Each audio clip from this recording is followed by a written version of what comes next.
الحمد للہ وکفی والصلاة والسلام علی عبادہ الذین اصطفی اما بعد فاعوذ باللہ من الشیطان الرجیم بسم اللہ الرحمن الرحیم وَإِذْ قَالَ رَبُّكَ لِلْمَلَائِكَةِ إِنِّي جَاعِلٌ فِي الْأَرْضِ خَلِيفَةً قالوا وتجعل فيها من يفسد فيها ويسفك الدماء ونحن نسبح بحمدك ونقدس لك قال إني أعلم ما لا تعلمون صدق الله العظيم رب اشرح لي صدري ويسر لي أمري واحلل عقدة من لساني يفقهوا قولي۔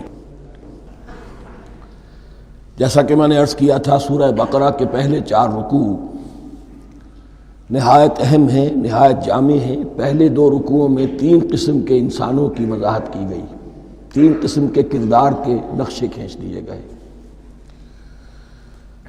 تیسرے رکوع میں قرآن مجید کی دعوت کا خلاصہ آ گیا، توحید فی العقیدہ، توحید فی العمل، یعنی عبادت اللہ کی، ایمان بالرسالت، قرآن مجید کو منزل من اللہ کلام ماننا۔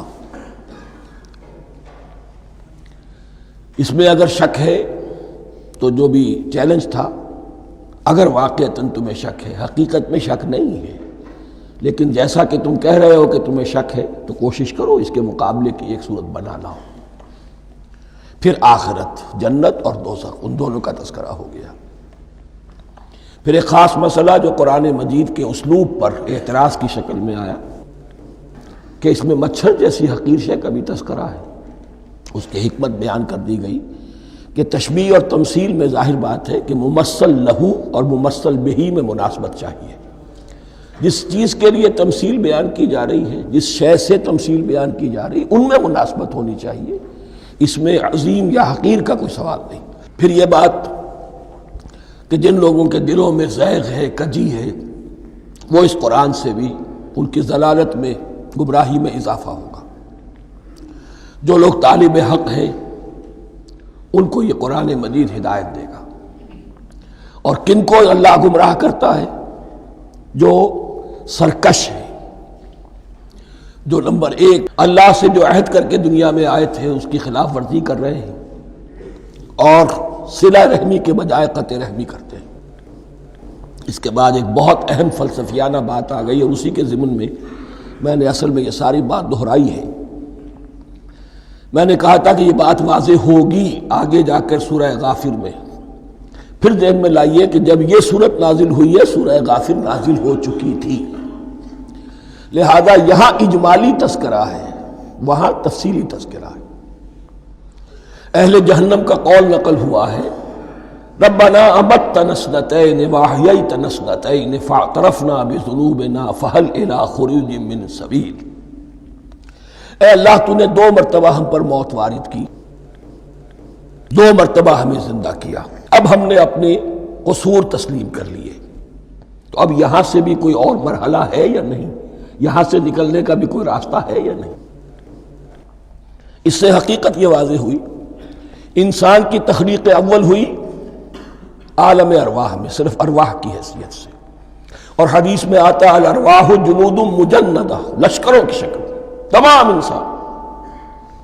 ان سے عہد لیا گیا الست بربکم قالوا بلا، پھر سلا دیا گیا ارواح کو۔ یہ گویا کہ پہلی موت تھی جو ہم گزار آئے۔ پھر عالم خلق کا مرحلہ آیا۔ عالم خلق میں یہ تناسل کے ذریعے سے رحم مادر میں جب ایک جنین تیار ہوتا ہے تو ایک حدیث ہے حضرت عبداللہ ابن مسعود سے، 4 مہینے کا جب جنین ہو جاتا ہے تو اس کے بعد وہ روح لا کر اس میں پھونک دی جاتی ہے۔ یہ گویا کہ احیاء اولا ہو گیا، پہلی مرتبہ کا زندہ کیا جانا، پہلی موت کی نیند سے جگا دیا گیا۔ اے تازہ واردان بساط ہوائے دل، اب ہم اس دنیا میں اس جسد کے ساتھ زندہ ہوئے، اب پھر موت آئے گی، جسد یہی چلا جائے گا جہاں سے آیا تھا، روح جہاں سے آئی تھی وہاں واپس جائے گی۔ ثم یمیتکم ثم یحییکم ثم الیہ ترجعون، پھر تمہیں اللہ کی طرف لوٹا دیا جائے گا۔ یہ ہے بہت گہرا نقطہ فلسفہ دین کا۔ اس کے بعد مضمون شروع ہو رہا ہے خلافت کا، جس کا اجمالی جو ہے تذکرہ تیسرے رکوع کی آخری آیت میں آ گیا۔ هو الذی خلق لکم ما فی الارض جمیعا، زمین میں جو کچھ ہے اے انسانوں تمہارے لیے پیدا کیا گیا۔ اسی کے ساتھ جڑتا ہوا مضمون اب خلافت کا آ رہا ہے۔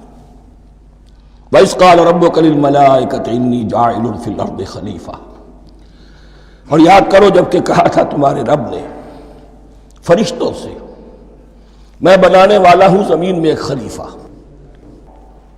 اب خلیفہ کی حقیقت کو سمجھیے، خلیفہ کسے کہتے ہیں؟ نائب۔ عام طور پر لوگوں کو مغالطہ ہوتا ہے کہ خلیفہ جانشین جو ہے وہ تو کسی کے موت کے بعد ہوتا ہے، زندگی میں تو نہیں ہوتا۔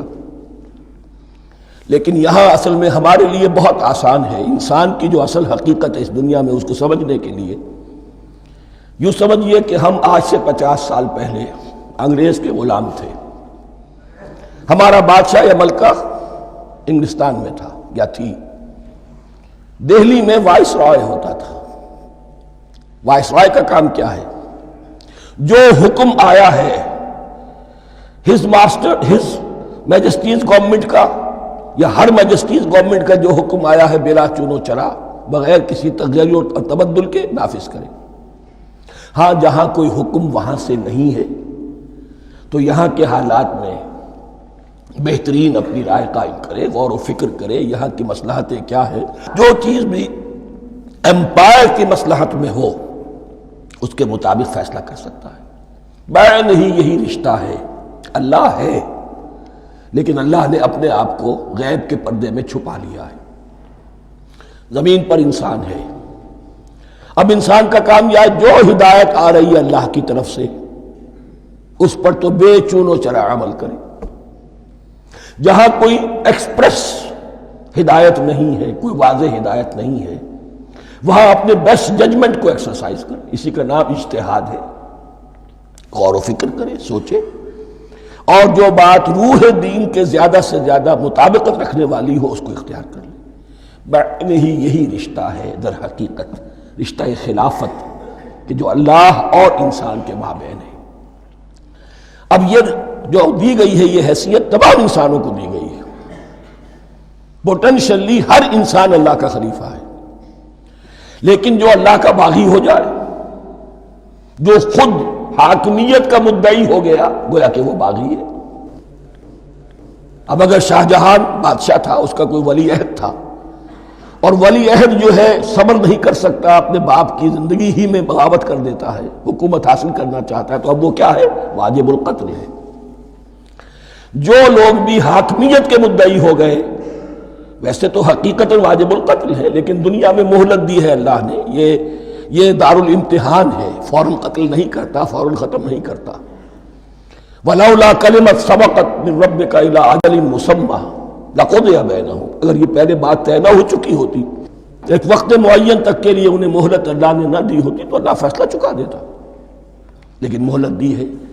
لیکن کم سے کم اتنی سزا ملتی ہے کہ اب وہ خلافت کے حق سے محروم کر دیے گئے۔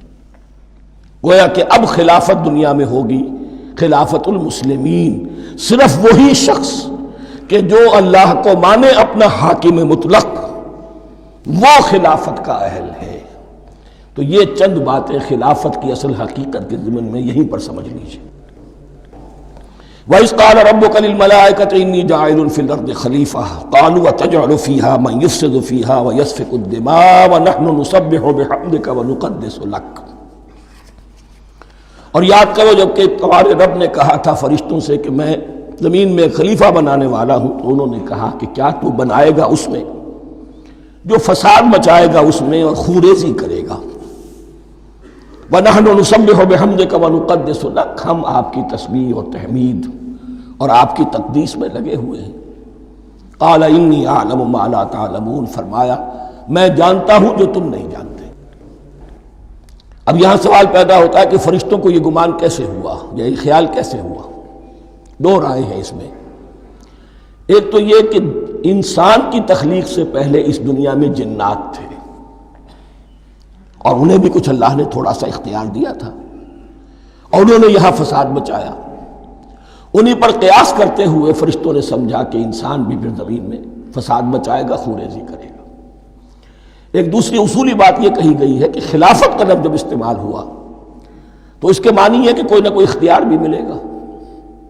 جنات کے بارے میں خلافت کا لفظ کہیں نہیں آیا، انسان کے بارے میں آ رہا ہے۔ خلیفہ بالکل بے اختیار نہیں ہوتا، جیسا کہ میں نے عرض کیا، جہاں واضح حکم ہے تو اس کی تو تنفیذ، جہاں نہیں ہے وہاں اپنی رائے سے جتنا بھی بہتر سے بہتر سوچ سکتا ہو انسان رائے قائم کرے۔ یہ اختیار جو ہے، ظاہر بات ہے جہاں اختیار ہوگا صحیح استعمال ہونے کا بھی امکان ہے، غلط استعمال ہونے کا بھی امکان ہے۔ اختیار تو بلکہ یہ کہ آپ کا پولیٹیکل سائنس کا تو ایکسیم یہ ہے، authority turns to corrupt and absolute authority corrupts absolutely۔ تو ٹینڈنسی کرپشن کی ہوتی ہے اختیار کے اندر۔ اس بنا پر انہوں نے قیاس کیا کہ اس میں فساد ہوگا، خونریزی ہوگی۔ اللہ تعالیٰ نے فرمایا اپنی حکمتوں سے میں خود واقف ہوں، میں کیوں بنا رہا ہوں یہ میں جانتا ہوں، تم نہیں جانتے۔ وَعَلَّمَ آدَمَ الْأَسْمَاءَ كُلَّهَا، اور اللہ نے سکھا دیے آدم کو تمام کے تمام نام۔ اب اس میں بھی ایک رائے تو یہ ہے، بلکہ اس میں تقریباً اجماع ہے مفسرین کا، کہ اس سے مراد ہے تمام اشیاء کے نام، اور تمام اشیاء کے نام سے مراد ہے ان کی حقیقت کا علم۔ ہیومن نالج جو ہے، اگر آپ اس کا تجزیہ کریں گے تو وہ یہی ہے کہ انسان ایک چیز کو پہچانتا ہے، پھر اس کے لیے ایک نام رکھتا ہے یا کوئی ٹرم اس کے لیے قائم کرتا ہے۔ اس نام یا ٹرم اور اس کے حوالے سے، اصطلاح کے حوالے سے بہت سے حقائق کو اپنے ذہن کے اندر محفوظ کرتا ہے۔ تو گویا کہ ان علمہ آدم الاسماء کلہا، تمام نام سکھا دیے کل مادی کائنات کے اندر جو کچھ وجود میں آنے والا تھا، ان سب کی حقیقت سے پوٹینشلی حضرت آدم کو آگاہ کر دیا۔ یہ پوٹینشل علم ہے، ہیومن نالج، جو ایکوائرڈ نالج ہے، جو انسان کو سم اور بسم اور اپنے اس دماغ کے کمپیوٹر کے ذریعے سے حاصل ہوتا ہے۔ ایک ہے ریویلڈ نالج جو اللہ وحی کے ذریعے سے بھیجتا ہے، ایک ہے ایکوائرڈ نالج، انسان خود علم حاصل کرتا ہے۔ اس نے آنکھوں سے دیکھا، کان سے سنا، نتیجہ نکالا، اور اس کمپیوٹر نے اس کو پروسیس کیا، اس نتیجے کو کہیں میموری کے اندر سٹور کر لیا۔ یہ کمپیوٹر ہے بہت بڑا۔ پھر کچھ اور دیکھا، کچھ اور سنا، کچھ چھو کر معلوم ہوا، کچھ چکھ کر معلوم ہوا، کچھ سونگھ کر معلوم ہوا، کوئی اور نتیجہ نکلا، اسے وہ پاس میموری کے ساتھ اس کو ٹیلی کیا اور نتیجہ نکالا۔ اس طرح رفتہ رفتہ ان السمع والبصر والفؤاد کل اولئک کان عنہ مسئولا، یہ ایکوائرڈ نالج تین چیزوں سے انسان کو حاصل ہو رہا ہے، سماعت، بصارت اور یہ عقل، جو فائدہ اخذ کرتی ہے، جو اس کو پروسیس کرتی ہے، اس تمام جو سینس ڈیٹا اس کو مہیا ہوتا ہے سینس آرگنز کے ذریعے سے۔ یہ علم ہے جو پوٹینشلی حضرت آدم کو دے دیا گیا۔ اس کی ایکسفولیشن ہو رہی ہے، اب درجہ بدرجہ وہ علم پھیل رہا ہے، بڑھ رہا ہے، اور بڑھتے بڑھتے کہاں تک پہنچے گا ہم کچھ نہیں کہہ سکتے۔ کہاں سے کہاں پہنچ گیا انسان۔ اس نصف صدی کے اندر علم انسانی میں جو ایکسپلوژن ہوا ہے، میں اور آپ اس کا تصور تک نہیں کر سکتے۔ اکثر بڑے بڑے جو سائنسدان ہیں انہیں تصور نہیں ہے، اس لیے کہ ایک شخص اپنی لائن فزکس کے بارے میں جانتا ہے کیا کچھ ہو گیا، یا فزکس کی بھی کسی شاخ کے بارے میں جانتا ہے، باقی دوسری جو لائن ہے اسے کچھ پتہ نہیں۔ اسپیشلائزیشن کا دور ہے، لہذا جو ایکسپلوژن کہا جائے، دھماکہ ہوا ہے علم کا، اس کا کوئی اندازہ نہیں ہے ہمارے پاس، اور کس تیزی کے ساتھ وہ چیز آگے بڑھ رہی ہے، کس تیزی کے ساتھ ایک چیز آج جو ایجاد ہوئی چند دنوں کے اندر اندر اس کے بعد اس کا نیا کوئی ورشن آ جاتا ہے اور یہ چیز جو ہے آبسولیٹ ہو جاتی ہے۔ کمیونیکیشن کے اندر جو انقلاب عظیم برپا ہوا ہے، تو آپ یہ سمجھیے کہ اقبال نے جو شعر کبھی کہا تھا کہ عروج آدم خاکی سے انجم سہمے جاتے ہیں، کہ یہ ٹوٹا ہوا تارا مہ کامل نہ بن جائے۔ اور یہ مہ کامل بنے گا کب؟ جب دجال کی شکل اختیار کرے گا۔ دجال کون ہوگا؟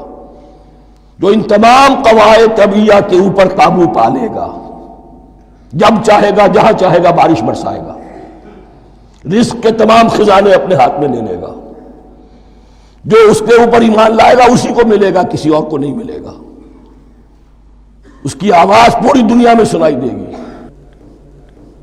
وہ چند دنوں کے اندر پوری دنیا کا چکر لگا لے گا۔ یہ ساری چیزیں جو حدیث میں دجال کے بارے میں آئی ہیں وہ اسی علم آدم ایکوائرڈ نالج کے اس حد کو پہنچ جانا کہ وہ ٹوٹل مسٹریز نیچر کی جو ہے وہ اس پر منکشف ہو جائے اور ان قواعد طبیعہ کو وہ ہارنس کر لے، قابو میں لے آئے اور انہیں استعمال کرے۔ کبھی جب ہمارے کسی بہت 200-300ویں کوئی پیڑھی میں کوئی ہمارے جد امجد ہوں گے جنہوں نے کوئی چٹان دیکھی کہ گری، پتھر پر پتھر ٹکرایا تو آگ اس میں سے شعلہ نکلا، اس کا یہ مشاہدہ کافی ہو گیا آگ پیدا کرنے کے لیے۔ پتھروں کو ٹکراؤ آگ پیدا کر لو، یہ اس دور کی سب سے بڑی ایجاد تھی، آگ، انرجی۔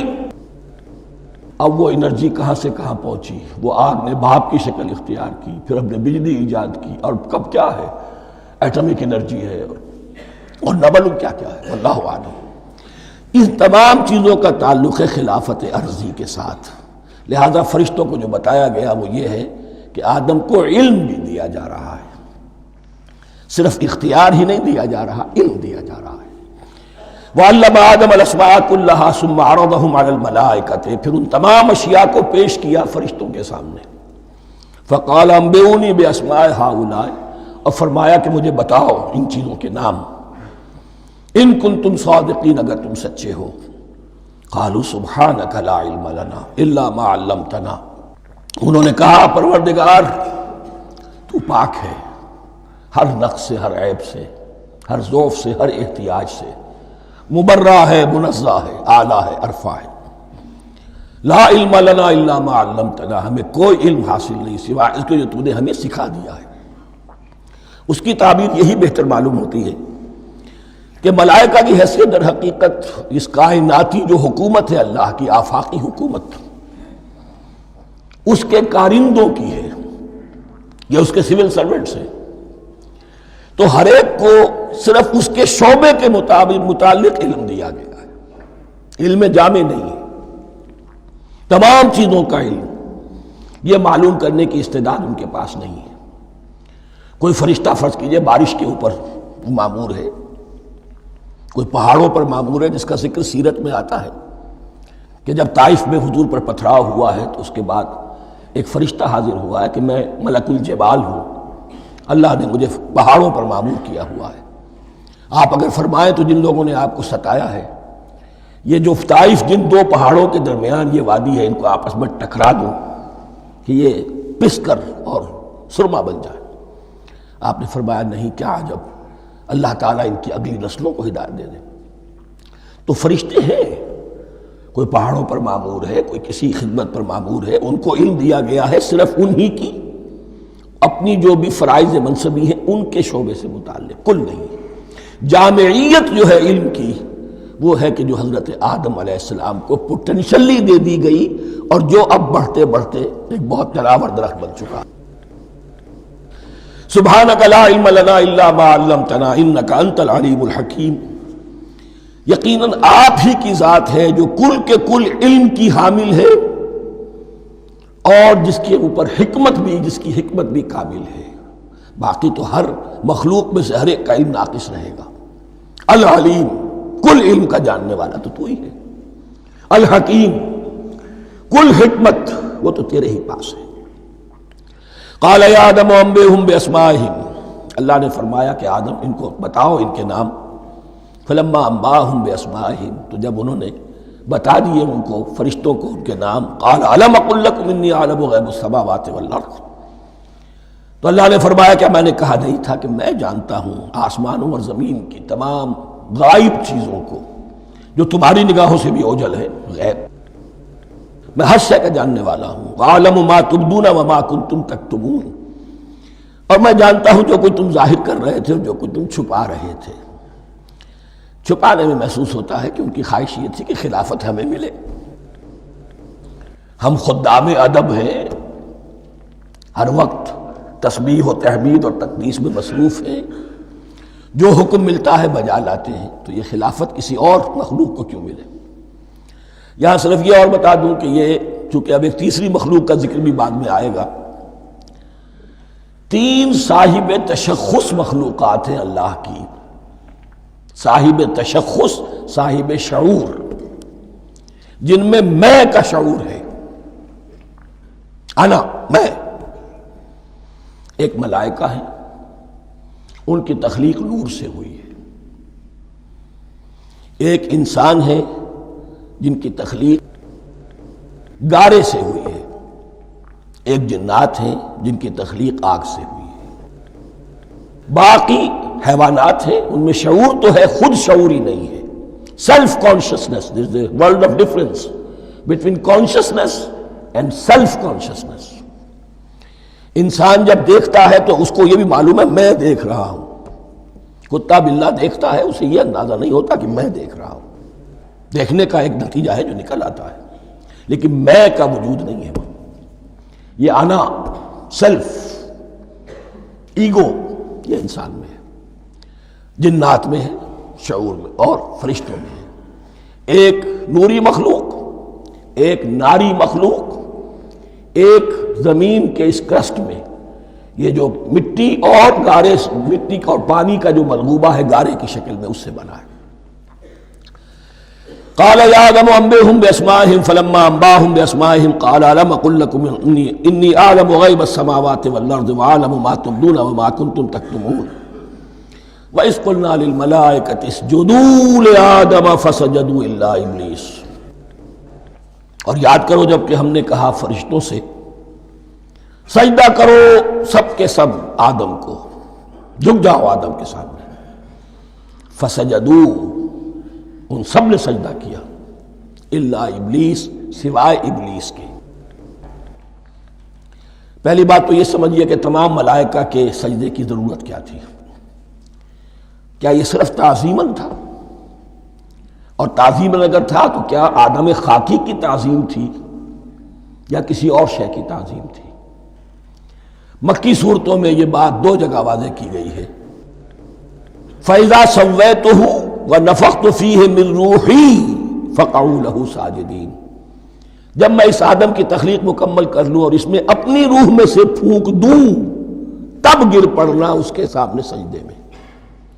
تعظیم اگر ہے تو آدم خاکی کی نہیں ہے، اس کے اندر جو ڈیوائن ایلیمنٹ ہے، جو ڈیوائن سپارک ہے، جو روح ربانی ہے، میری روح، اس کی ہے۔ اور نمبر 2، اس کی حکمت کیا ہے، علت کیا ہے، غرض و غایت کیا ہے؟ جیسا کہ میں نے عرض کیا، اس کائنات کی اس حکومت کے کارندے تو وہ ہیں۔ خلیفہ بنایا جا رہا انسان کو، جب تک یہ ساری سول سروس اس کے تابع نہ ہو، خلافت کیسے کرے گا؟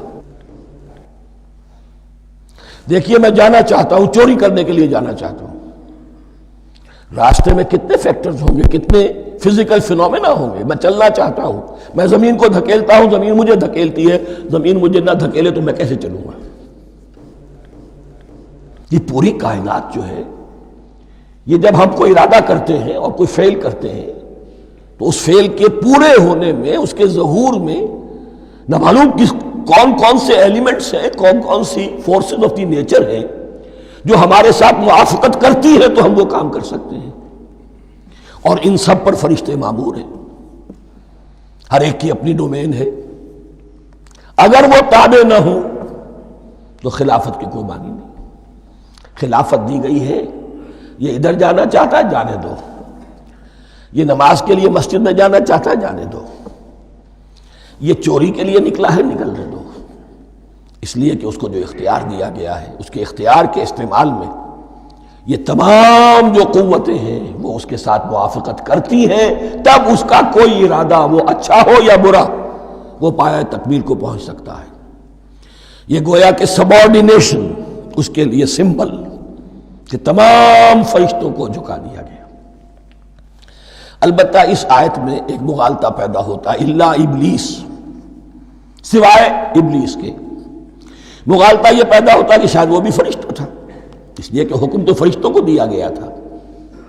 پھر نوٹ کیجئے، اس سے پہلے، بہت پہلے سورہ کہف نازل ہو چکی ہے، اور سورہ کہف میں فرما دیا گیا ہے کان من الجن ففسق عن امر ربی، وہ جن تھا پس اس نے سرکشی کی اپنے رب کے حکم سے۔ فرشتے کی شان یہ نہیں ہے، وہ اللہ کے کسی حکم کی سرتابی نہیں کرتا۔ لا یعصون اللہ ما امرہم ویفعلون ما یؤمرون، وہ اللہ کے کسی حکم کی نافرمانی نہیں کرتے اور جو حکم ملتا ہے بجا لاتے۔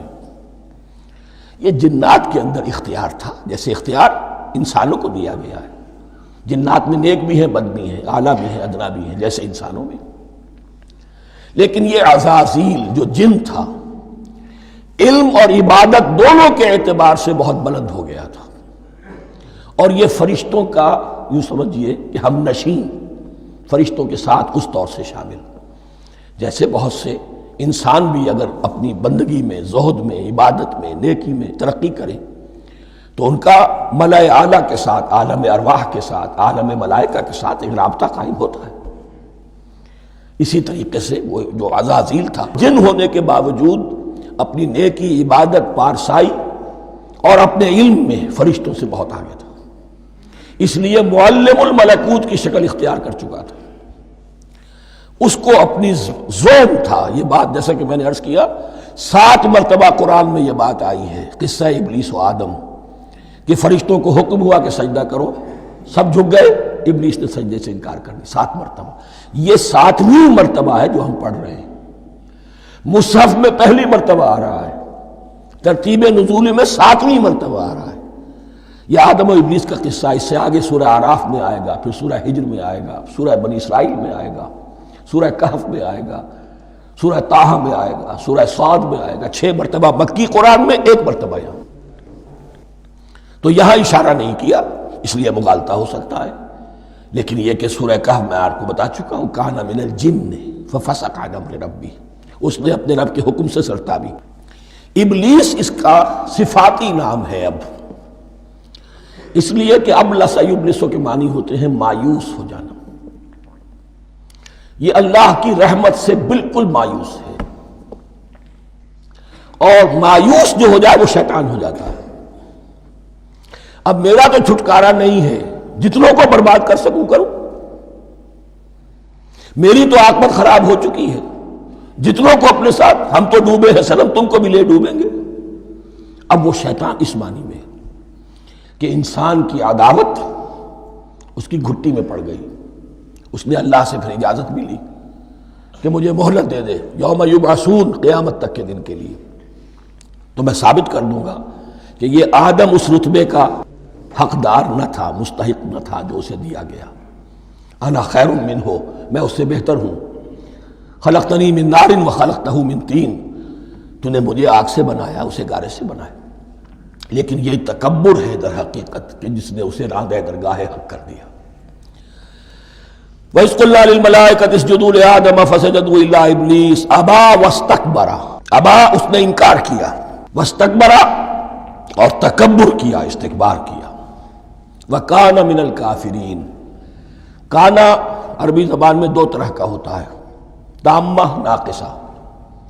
ایک معنی یہ ہو سکتے ہیں کہ ہو گیا، اب اپنے اس استکبار اور انکار کی وجہ سے کانا من الکافرین، وہ کافروں میں سے ہو گیا۔ ایک کانا تامہ ہوتا تھا ہی کافروں میں سے، یعنی اس کے اندر سرکشی چھپی ہوئی تھی، اب ظاہر ہو گئی۔ یہ معاملہ ہوتا ہے، کسی شخص کی بدنیتی اس کے اوپر پردے پڑے رہتے ہیں نیکی کے، زہد کے، کسی خاص وقت میں آ کر وہ ننگا ہو جاتا ہے، اور جو اس کے اندر تھا اصل، اس کی حقیقت، وہ سامنے آ جاتی ہے۔ اس کا امکان ہے، تو دونوں معنی اس کے ہو سکتے ہیں۔ وَقُلْنَا يَا آدَمُ اسْكُنْ أَنْتَ وَزَوْجُكَ الْجَنَّةَ، اور ہم نے کہا کہ اے آدم رہو تم اور تمہاری بیوی جنت میں۔ اب یہ جنت کون سی ہے؟ اکثر حضرات کے نام کر کے نزدیک یہ جنت کہیں آسمان ہی میں تھی، آسمان ہی میں حضرت آدم کی تخلیق ہوئی۔ البتہ یہ سب مانتے ہیں کہ ایک وہ جنت الفردوس جو ہے، جس میں جانے کے بعد پھر واپس نکلنے کا کوئی امکان نہیں، یہ وہ جنت نہیں ہے جس میں کہ آخرت میں لوگوں کو جا کر داخل ہونا ہے، اس میں داخل ہونے والے کے نکلنے کا کوئی امکان نہیں۔ ایک رائے یہ بھی ہے، میرا رجحان اس رائے کی طرف ہے، تخلیق آدم اسی زمین پر ہوئی ہے۔ وہ جن مراحل سے گزری ہے تخلیق وہ ایک علیحدہ مسئلہ ہے۔ بایولوجی اور وحی دونوں اس پر متفق ہیں کہ مٹی سے، کرسٹ آف دی ارتھ سے انسان بنا ہے، اس پر اتفاق ہے قرآن کا بھی اور بایولوجی کا بھی، جدید علم الحیوانات کا بھی، علم الحیات کا۔ سٹیجز کیا ہیں اس میں اختلاف ہو سکتا ہے، اس کو چھوڑ دیجئے، وہ اس وقت کا بحث نہیں۔ یہی کسی اونچے مقام پر کوئی سرسبز و شاداب علاقہ تھا جہاں حضرت آدم کو رکھا گیا، جہاں ہر طرح کے میوے تھے، ہر شے، لا تظمأ فیہا ولا تضحیٰ، نہ اس میں بھوک لگے گی، نہ دھوپ تمہیں ستائے گی، ہر طرح کی چیز تمہیں فراہم ہے۔ وہاں رکھے گئے ہیں صرف ایک ڈیمانسٹریشن کے لیے کہ انہیں نظر آ جائے کہ شیطان میرا دشمن ہے، وہ مجھے ورغلائے گا، طرح طرح سے میرے اندر وسوسہ اندازی کرے گا، میرے اور میری اولاد کے، صرف ایک ڈیمانسٹریشن۔ اس کی مثال یوں سمجھیے کہ سلیکشن تو ہو گیا، سی ایس پی گریڈ میں کوئی شخص آ گیا ہے، لیکن اب وہ سول سروس اکیڈمی میں رکھا جا رہا ہے۔ تو یہ کوئی اکیڈمی ہو سکتا ہے اسی زمین پر ہو، صرف بتانا یہ تھا کہ تمہیں معلوم ہو جائے کہ یہ شیطان تمہارا دشمن ہے۔ اس لیے کہ اس میں جو ایک لفظ حبوط کا آ رہا ہے، وہ حبوط صرف ایک ہی معنی میں نہیں ہوتا، دوسری معنی میں بھی ہے، واللہ عالم۔ یہ چیزیں پھر متشابہات میں رہیں گی، اس لیے ان کے بارے میں کوئی ایک رائے دوسری رائے، اس کے لیے ذہن سے، عقل سے بات کر کے ایک یا دوسری رائے اختیار کر سکتے ہیں۔ وَقُلْنَا يَا آدَمُ اسْكُنْ أَنْتَ وَزَوْجُكَ الْجَنَّةَ، اور ہم نے کہا کہ رہو اے آدم، تم بھی اور تمہاری بیوی بھی باغ میں، اس باغ میں، الجنہ، اس باغ میں، گویا کہ اشارہ کیا جا رہا۔ وَكُلَا مِنْهَا رَغَدًا حَيْثُ شِئْتُمْ، اور کھاؤ اس میں سے با فراغت جہاں سے چاہو، ہر طرح کا پھل ہے کھاؤ۔ وَلَا تَقْرَبَا هَٰذِهِ الشَّجَرَةَ، یہاں پہ اس درخت کا نام نہیں دیا گیا، اشارہ، اس درخت کے قریب مت جانا۔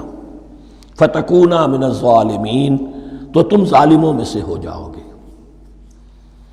تم حد سے گزرنے والوں میں سے ہو جاؤ گے۔ اب اس کی بھی حکمت سمجھیے کہ چونکہ ڈیمانسٹریشن کرانی ہے کہ تمہیں کسی چیز سے، ہزار چیزیں مباح ہیں دنیا میں، چند چیزیں پینے کی حرام ہیں، اب تم اگر ان ہزار مباح چیزوں کو چھوڑ کر حرام چیز کو پیتے ہو تو یہ تمہارا اختیار ہوا، جبکہ اللہ تعالیٰ نے مباحات کا دائرہ بہت وسیع رکھا ہے۔ جس سے چاہو چند رشتے ہیں جو بیان کر دیے گئے، یہ حرام ہے، محرمات ہے، ابدیہ ہیں، ان سے تو شادی نہیں ہو سکتی، باقی کسی مسلمان عورت سے دنیا کے کسی کونے میں وہ شادی کر سکتے، کروڑوں کے آپشنز آپ کے لیے خالی کھلے ہیں، لیکن پھر بھی انسان شادی نہ کرے، زنا کرے، یہ گویا کہ اس کی اپنی خباثت نفس ہے۔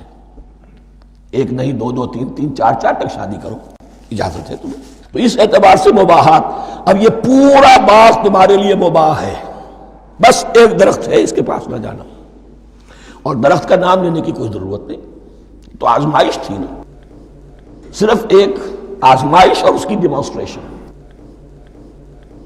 فَأَزَلَّهُمَا الشَّيْطَانُ عَنْهَا، تو پھسلا دیا ان دونوں کو شیطان نے اس درخت کے بارے میں۔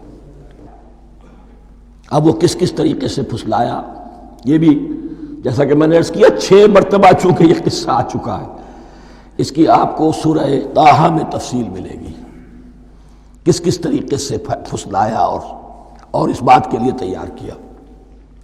فَأَخْرَجَهُمَا مِمَّا كَانَا فِيهِ، تو نکلوا دیا ان دونوں کو اس کیفیت میں سے جس میں کہ وہ تھے، وہ کیفیت کہ نہ کوئی مشقت ہے، نہ کوئی محنت ہے، اور انسان کو ہر طرح کا اچھے سے اچھا پھل مل رہا ہے، تمام ضروریات فراہم ہیں، خاص کوئی حلہ جنت ہے جس کا کہ لباس بھی عطا کیا گیا ہے، لیکن ان کیفیات سے اب نکال کر، اب جسے آپ کہیں گے bitter facts of life، اچھا اب جاؤ، یہ ڈیمانسٹریشن کرنی تھی، ہو گئی، شیطان تمہارا دشمن ہے، تمہارا اور تمہاری نسل کا، شیطان لعین، اور وہ تمہیں پھسلائے گا جیسے آج پھسلایا ہے۔ تم آگاہ رہنا اس کی شرارتوں سے، ان الشیطان لکم عدو فاتخذوہ عدوا، یہ شیطان تمہارا دشمن ہے، اسے اپنا دشمن ہی سمجھو، لیکن یہ ہے کہ اگر کچھ لوگ اسے دوست بنا لیں، اس کے ایجنٹ بن جائیں، اس کے کارندے بن جائیں، یہ ان کا چوائس ہے جس کی سزا انہیں ملے گی۔ فَأَخْرَجَهُمَا مِمَّا كَانَا فِيهِ وَقُلْنَا اهْبِطُوا بَعْضُكُمْ لِبَعْضٍ عَدُوٌّ، اور ہم نے کہا اترو، تم سب ایک دوسرے کے دشمن ہوگے، اب یہ چونکہ جمع کا صیغہ آیا ہے، ایک دوسرے کے دشمن ہو گئے، تو ایک دشمنی تو شیطان اور آدم اور ذریت آدم کی ہے، ایک اور دشمنی بھی ہے جو انسان میں مرد اور عورت کے مابین ہے۔ عورت بھی پھسلاتی ہے، غلط راستے پر ڈالتی ہے، مرد عورتوں کو گمراہ کرتے ہیں، عورتیں مردوں کو گمراہ کرتی ہیں۔ قرآن مجید میں کہا گیا یا ایھا الذین آمنوا ان من ازواجکم واولادکم عدوا لکم فاحذروہم، اہل ایمان چوکنے رہو، چوکس رہو، تمہاری بیویوں اور اولاد میں سے تمہارے دشمن ہیں، بچ کر رہو، کیپ الرٹ، کہیں ان کی محبت تمہیں راہ حق سے منحرف نہ کر دے۔ تم ایک اچھا کام کرنا چاہتے ہو، بیوی رکاوٹ بن گئی، بیوی کو اچھا کام کرنا چاہتی، شوہر رکاوٹ بن گیا، تو یہ محبت نہیں ہے، یہ عداوت ہے۔ اس حوالے سے بعضکم لبعض عدو وَلَكُمْ فِي الْأَرْضِ مُسْتَقَرٌّ وَمَتَاعٌ إِلَىٰ حِينٍ، اور تمہارے لیے اب زمین میں مستقر ہے، جائے قیام ہے اور متاع ہے، ضرورت کی چیزیں ہیں ہم نے فراہم کر دی ہیں، إِلَىٰ حِينٍ، لیکن ایک وقت معین تک کے لیے، یہ ابدی نہیں ہے، ایک وقت آئے گا یہ بساط ہم لپیٹ دیں گے۔ یوم نطوی السماء کطی السجل للکتب، جس دن کہ ہم تمام فضاؤں کو اور تمام خلاؤں کو، تمام آسمانوں کو اس طرح لپیٹ لیں گے جیسے کتابوں کا طمار لپیٹ لیا جاتا ہے۔ ایک وقت آئے گا، یہ تخلیق الی اجل مسمى ہے، الی حین ہے۔ فتلقى آدم من ربہ کلمات فتاب علیہ، تو سیکھ لیے، حاصل کر لیے آدم نے اپنے رب سے کچھ کلمات، تو اللہ نے ان کی توبہ قبول کر لی۔ اب اس کی وضاحت سورہ اعراف میں ہے، یہ تو چونکہ پس منظر میں وہ 2/3 قرآن موجود ہے، اس کی وضاحت کیا ہے کہ حضرت آدم میں سخت پشیمانی پیدا ہوئی ہے، میں نے کیا کیا، مجھ سے خطا سرزد ہو گئی، اللہ کے حکم کی میں نے خلاف ورزی کی، لیکن ان کے پاس الفاظ نہیں تھے کن الفاظ میں اللہ سے استغفار کریں، کن الفاظ میں اللہ سے معافی چاہیں۔ اللہ کی رحمت یہ ہوئی کہ اللہ نے الفاظ انہیں خود تلقین فرما دی۔ یہ اللہ کی شان رحیمی ہے۔ اصل شے جو ہے وہ انسان کے اندر گناہ پر ندامت کا پیدا ہو جانا ہے، یہ اصل توبہ ہے۔ علامہ اقبال نے جو بڑی اپنی آغاز عنفوان شباب میں جو اشعار کہے تھے، ان میں سے ایک شعر کو سن کر پھڑک اٹھے تھے اس وقت کے اساتذہ بھی۔ موتی سمجھ کے شان کریمی نے چن لیے، قطرے جو تھے میرے عرق انفعال کے، انفعال کہتے ہیں شرمندگی کو، شرمندگی سے میری پیشانی پر جو پسینے کے قطرے نمودار ہو گئے، میرے پروردگار کو وہ اتنے عزیز ہوئے، اس نے انہیں موتی کی طرح چن لیا۔ موتی سمجھ کے شان کریمی نے چن لیے، قطرے جو تھے میرے عرق انفعال کے، تو فتلقى آدم من ربہ کلمات، ان پر پچھتاوا ہوا، ندامت ہوئی، اللہ نے انہیں الفاظ، وہ الفاظ کیا تھے وہ سورہ اعراف میں ہیں، ربنا ظلمنا انفسنا وان لم تغفر لنا وترحمنا لنکونن من الخاسرین، اے اللہ ہم نے اپنی جانوں پر ظلم کیا ہے، اور اگر تو نے ہمیں بخش نہ دیا اور رحم نہ فرمایا تو ہم تو خسارہ والوں میں ہو جائیں گے، تباہ ہو جائیں گے، برباد ہو جائیں گے۔ یہی پر فوری تقابل موجود ہے۔ غلطی ابلیس سے بھی ہوئی، حکم سے سرتابی ہوئی، لیکن اس پر ندامت نہیں ہوئی، تکبر کی بنا پر اور اکڑ گیا، انا خیر منہ۔ غلطی آدم سے بھی ہوئی، نافرمانی ہوئی، لیکن اس پر پشیمان ہوئے اور توبہ کی۔ وہ شیطنت ہے، یہ آدمیت ہے، ورنہ کوئی انسان گناہ سے اور معصیت سے مبرہ نہیں ہے۔ حضور کی ایک حدیث ہے، کل بنی آدم کلکم خطاؤون، کل بنی آدم خطاؤون وخیر الخطائین التوابون، آدم کے تمام اولاد، تمام انسان خطا کار ہیں، ان خطا کاروں میں بہتر وہ ہیں، اچھے وہ ہیں جو توبہ کرتے ہیں۔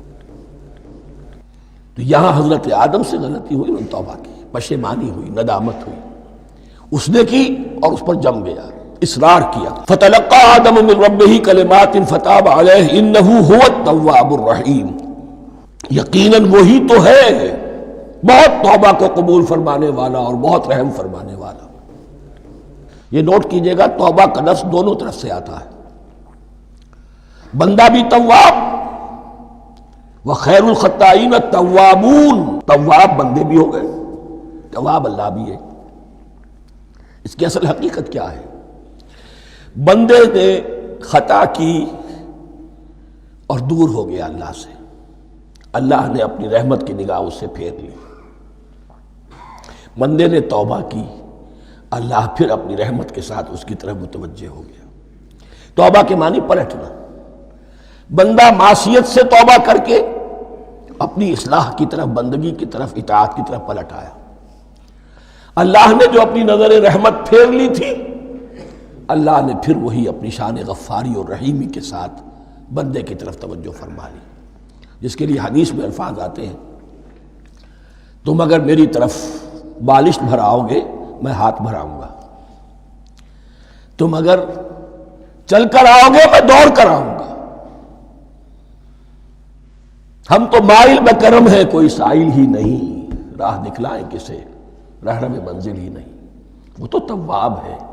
بس فرق یہ ہے کہ تابہ بندے کے لیے ہوگا تو الہ ہوگا، تابہ الہ، انی تبت الیک.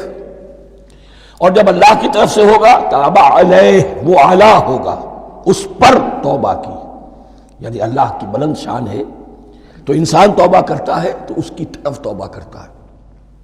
اللہ کی شان کیا ہے؟ وہ توبہ کرتا ہے تو بندے پر اعلیٰ. فتاب علیہ انہ هو التواب الرحیم. قلنا اہبطوا منہا جمیعا. ہم نے کہہ دیا اتر جاؤ اس سے اب تم سب کے سب.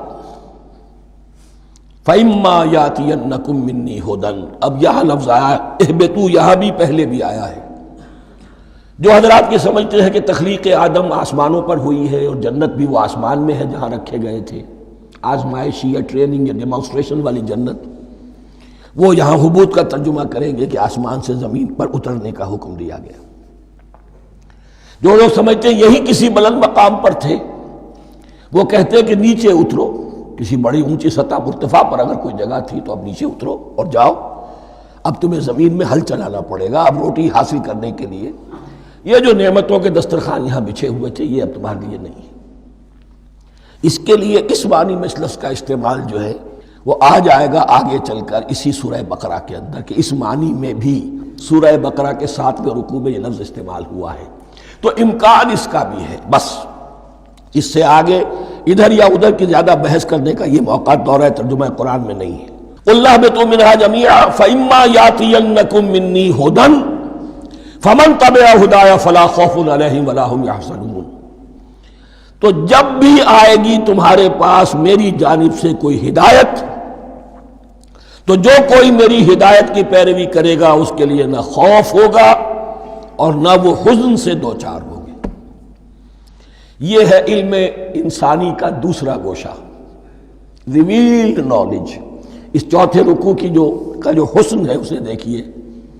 شروع میں ایکوائرڈ نالج کا ذکر ہے جو پوٹینشلی حضرت آدم کی ذات میں رکھ دیا گیا اور جو انسان نے پھر اپنی محنت سے ان السمع والبصر والفؤاد اس کے ذریعے سے آگے بڑھایا. یہ علم ہے چل رہا ہے. آج مغربی اقوام ہم سے بہت آگے ہیں. کبھی ایک زمانے میں مسلمان آگے نکل گئے تھے، لیکن ظاہر بات ہے کہ اس دنیا میں عروج تو انہی کو ہوگا جو ان چیزوں میں سب سے زیادہ جس کی آگہی حاصل ہوگی. البتہ ایک علم وہ ہے جو آسمان سے نازل ہوتا ہے، یہ گیون ہے، ریویلڈ نالج ہے، یہ وحی ہے. فَإِمَّا يَأْتِيَنَّكُم مِّنِّي هُدًى. تمہارے مقام خلافت کا تقاضا یہ ہے جو احکام ہمارے آئے، جو ہدایات ہم بھیجیں ان کو تو پوری طریقے سے اس کی پیروی کرو.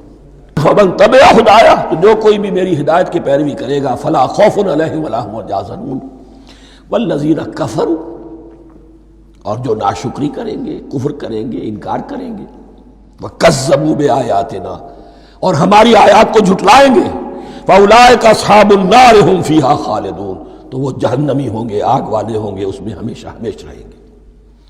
یہ ہے گویا کہ چارٹر، اس نوع انسانی کو جو ابدی چارٹر اللہ نے دیا ہے، جبکہ زمین کا چارج دے دیا گیا خلیفہ کی حیثیت سے۔ یہاں یہ 4 رکوع جو ہے سورہ بقرہ کے، جو میں نے عرض کیا تھا، قرآن کی دعوت، قرآن کا بنیادی فلسفہ، اس پر یہ جام ہے، اور یہ مکی صورتوں کے مضامین کا خلاصہ۔ اب یہاں سے شروع ہو رہا ہے 5ویں رکوع سے مسلسل 10 رکوع، مسلسل خطاب ہے بنی اسرائیل سے۔ البتہ ان میں ایک تقسیم ہے، پہلے رکوع میں دعوت ہے۔ دعوت جب ہوتی ہے تو آمادہ کرنا، تشویق، ترغیب، دل جوئی، نرمی، یہ دعوت کے اجزاء لا ینفک ہیں، اس کے بغیر دعوت مؤثر نہیں ہوتی۔ لہذا ان 7 آیات میں یہ یوں سمجھیے کہ ان 10 رکوعوں کے لیے یہ بمنزلہ فاتحہ ہے، جیسے سورہ فاتحہ 7 آیتوں کی، ایسے ہی اس دعوت سابقہ امت مسلمہ کو دعوت دی جا رہی ہے۔ تو کس طرح دی جا رہی ہے؟ یہ کون تھے؟ یہ بھی مسلمان ہی تو تھے نا، کافر تو ہو گئے حضور کا انکار کر کے، ورنہ وہ موسیٰ کے ماننے والے، شریعت ان کے پاس، بڑے بڑے علماء ان میں، علم کا چرچا ان میں، سب کچھ تھا، ان کو دعوت دی جا رہی ہے۔ لیکن میں اس لیے آپ کو چاہتا ہوں، اس کو توجہ دلا رہا ہوں، آج اگر مسلمانوں میں جو غافل ہو گئے، اپنی حقیقت کو بھول گئے، اپنے فرض منصبی سے غافل ہو گئے، دنیا کے اور قوموں کی طرح کی ایک قوم بن کر رہ گئے، اگر کوئی ایک داعی گروہ کھڑا ہو، کوئی جماعت، کوئی فرد، اور اس سے جماعت بنے، تو ظاہر بات ہے سب سے پہلے اسے اسی امت کو دعوت دینی ہوگی، اس لیے کہ دنیا تو اسلام کو پہچانے گی اس امت کے حوالے سے۔ فزیشین ہیل تھائی سیلف، پہلے یہ تو ٹھیک ہو، یہ کہیں پر صحیح اسلام کا نمونہ پیش کرے تو دنیا کو دعوت دے سکو گے، آؤ دیکھو یہ ہے اسلام۔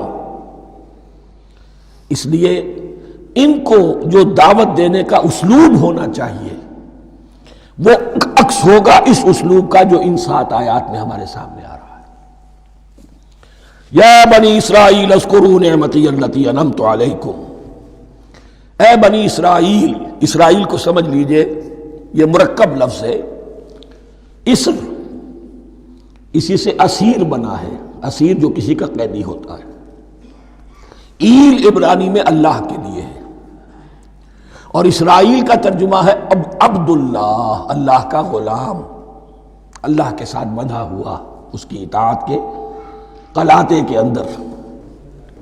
تو یہ اسرائیل یہ لقب ہے حضرت یعقوب علیہ السلام کا، ان کے 12 بیٹے تھے، 12 بیٹوں سے جو نسل چلی وہ بنی اسرائیل ہے، انہی میں حضرت موسیٰ کی بعثت ہوئی اور تورات انہیں دی گئی، پھر یہ ایک بہت بڑی امت بنے۔ ان پر 4 ادوار آ چکے تھے قرآن مجید کے نزول کے وقت، 2 مرتبہ اللہ کی رحمت کی بارشیں ہوئیں، انہیں عروج نصیب ہوا، 2 مرتبہ ان کو دنیا پرستی، شہوت پرستی، اللہ کے احکام کو پس پش ڈال دینے کی سزا میں عذاب کے کوڑے ان پر برسے۔ اس کا ذکر آئے گا سورہ بنی اسرائیل کے پہلے رکوع میں۔ اس وقت جب کہ قرآن نازل ہو رہا ہے، اس وقت وہ اپنے اس زوال کے دور میں تھے۔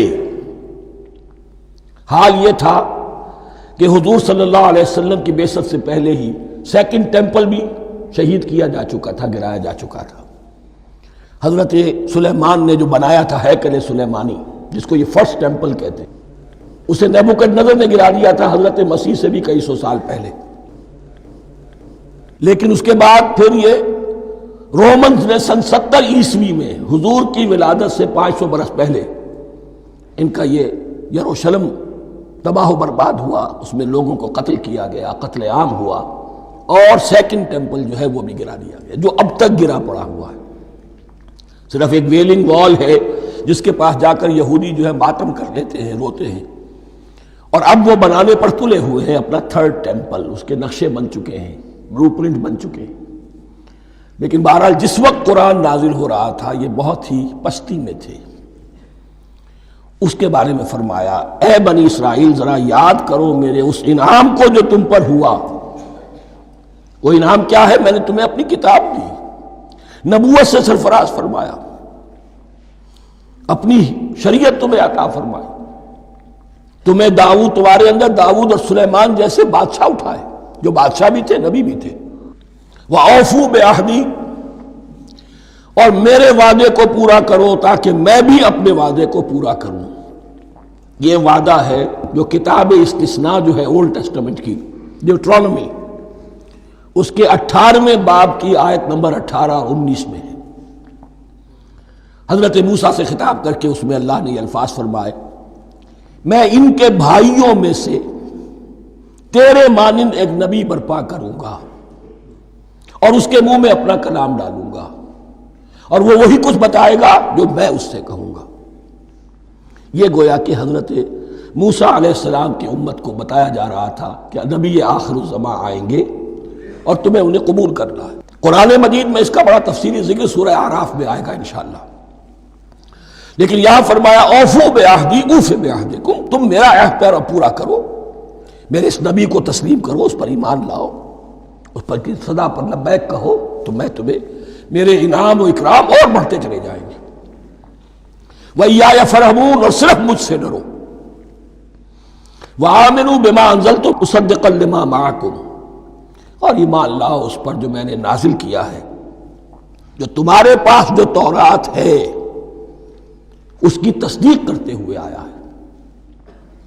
اس کے دو معنی ہے، ایک تو قرآن تصدیق کرتا ہے تورات کی اور انجیل کی، فیہا ھدی ونور، فیہ ھدی ونور، اور دوسرے یہ کہ قرآن اور محمد صلی اللہ علیہ وسلم ان پیشین گوئیوں کے مصداق بن کر آئے ہیں جو تورات میں تھی، ورنہ وہ پیشین گوئیاں جھوٹی ثابت ہوتی۔ ان کے مصداق کون ہے؟ قرآن اور محمد صلی اللہ علیہ وسلم، یہ دونوں معنی اس کے ہیں۔